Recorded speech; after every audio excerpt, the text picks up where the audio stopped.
Welcome to The Explainer. I'm so thrilled you're here today because we are unpacking something absolutely massive.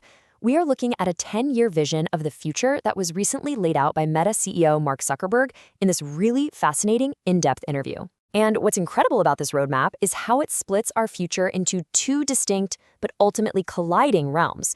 You've got the physical realm of cutting-edge hardware, and then you have the rapidly accelerating digital realm of artificial intelligence. So let's break down exactly what this collision means for all of us. To make sense of this massive roadmap, we're going to navigate through 6 key pillars today. First, real-life Tony Stark glasses. Second, the illusion of presence. Third, the loneliness paradox. Fourth, AI and the human struggle. Fifth, the open-source AI debate. And finally, the billion-dollar question. All right, let's just dive right into pillar number 1, real-life Tony Stark glasses, where we'll look at Project Orion and the whole hardware spectrum. So, Meta isn't just building one single product to stick on your face. They're actually building a 4-tier hardware spectrum designed to just seamlessly blend into your daily life. At the most accessible level, you have displayless glasses, right? Like the Ray-Ban Metas. These look perfectly normal, but they pack cameras and AI audio. You can literally talk to them, and they talk that. Stepping up a bit, you've got heads-up displays. These give you a limited, maybe 20 to 30 degree field of view, which is perfect for just quickly checking a text or getting AI directions without having to dig your phone out of your pocket. Then we hit the real science fiction tier. Full holographic AR. This is where the highly anticipated Project Orion sits. And lastly, for maximum computing power and full immersion, you have the full headsets, like the surprisingly affordable Quest 3S. The whole idea here is a spectrum of choices, depending entirely on what level of immersion you actually need in any given moment. Now, zooming in on that full holographic AR tier for a second, we have Project Orion. The sheer engineering required to make this happen is almost impossible to overstate. We are talking about the culmination of 10 years of relentless work to miniaturize massive computing power into frames that just look like normal glasses.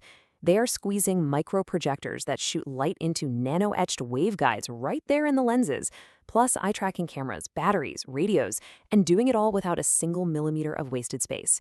It is a decade-long engineering feat, all meant to project full-body holograms of people right into your living room.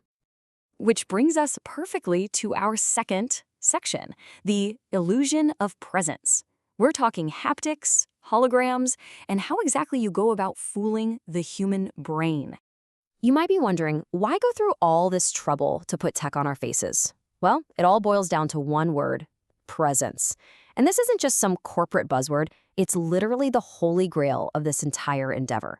Presence is that visceral, gut-level feeling of being physically in the exact same space with another person, even when you're miles or maybe oceans apart. It's about totally fooling our primitive ape brains into feeling genuine physical closeness. The ultimate goal is that you could be playing a holographic board game with a relative across the country, and your brain genuinely, truly registers them as being right there across the table from you. But here's the catch. That feeling of presence is incredibly fragile. You don't just flip a switch and boom, you're there. It's an illusion that requires dozens of technologies working in absolute perfect harmony. If just one single thing is off, the whole illusion shatters. For example, a low field of view, where a hologram suddenly vanishes just because you turned your head slightly. Or high system latency, where movements lag behind real time. Or even just unrealistic physics. But when it works, wow. In one test, a user dropped a virtual ping pong paddle on a virtual table, and the user's brain expected it to hold their weight, so when they leaned on it, the illusion broke and the virtual paddle shattered. To the developers, that was a massive win, because it meant the user was completely, 100% convinced that paddle was physically real. But all of this incredible technology brings up a very real, very pressing issue in our society, which leads us to our third pillar, the loneliness paradox. Why exactly are we more disconnected than ever?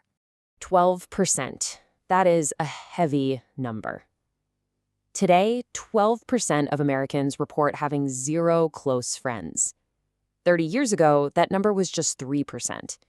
And alongside this, the data shows a staggering 30% drop in in-person socializing over the last 2 decades. So the absolute elephant in the room is this. With all these digital connection tools we've built over the years, why is humanity struggling so deeply to actually connect with one another? When confronted with this exact socioeconomic data, Zuckerberg offers a really interesting perspective.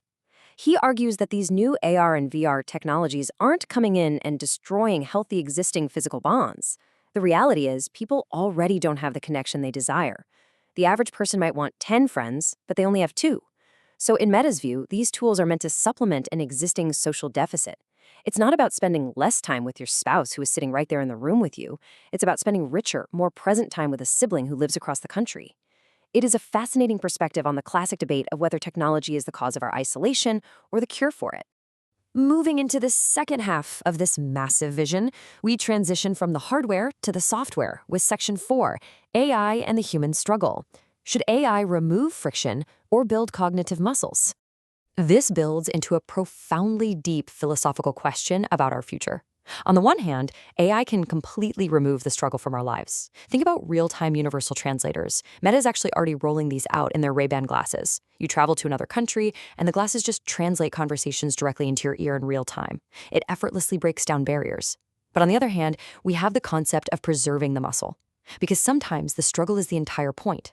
Learning to code rigorously or struggling to articulate complex emotions to a loved one. These are frictions that actively build our cognitive and emotional muscles. The great debate of our future is going to be navigating this exact line. How do we use AI to unlock human potential by removing useless friction without accidentally atrophying the struggles that make us fundamentally human? And how that AI is actually built brings us to Section 5, the open source AI debate. We're looking at Llama and the whole philosophy of decentralization. There is a fundamental software architecture debate happening right now in the industry, and it's going to shape who controls our technological future. It's really a battle of two philosophies. You have closed system AI, think of OpenAI or Google. Their structure is largely one massive centralized AI that everyone uses for everything. And their safety strategy is to keep it secure by strictly limiting who gets to peek under the hood, mostly out of fear of bad actors. Then you have open source AI, which is Meta's view. They believe in a decentralized structure with diverse, specialized AIs for every user. And crucially, their safety strategy argues that making the code open source actually makes it safer. Why? Because having thousands of independent developers scrutinizing the code means vulnerabilities and bugs are found and fixed vastly faster than a closed team ever could. Because Meta is pushing so hard for that open source model, they envision a highly decentralized ecosystem. The end goal here is that in the future, every creator, every small business, and eventually every single individual will operate their own beautifully tailored AI agent. Just like every business today has a website or an email address, tomorrow they're going to have a custom AI artifact representing them out there in the world. All of these incredible dreams, the holograms, the open source ecosystems, the universal translators, lead us directly to our final section, the climax of this explainer, the billion-dollar question, the limits of AI scaling. What is powering all of this is a massive, high-stakes infrastructure gamble.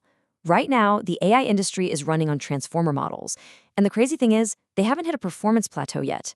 Literally, the more computing power you feed them, the smarter they get. Meta trained Llama 3 on around 20,000 GPUs. For Llama 4 and beyond, they are scaling to over 100,000 GPUs. We are talking about hundreds of billions of dollars being poured into infrastructure right now. Meta is essentially betting the house that this computing architecture hasn't even found its ceiling yet. Which leaves us with this final, incredibly provocative thought to ponder. Will AI scaling eventually hit a physical or computational wall, forcing the entire industry to just rethink its approach? Or, despite all the mind-bending advancements we've just looked at, are we truly just at the very beginning of an endless upward curve? As these companies bet hundreds of billions of dollars on the answer to that question, the reality they build will quite literally redefine how we see the world and how we connect with each other. Thank you so much for joining me to explore this incredible roadmap today, and I highly encourage you to keep questioning what this wild future means for you.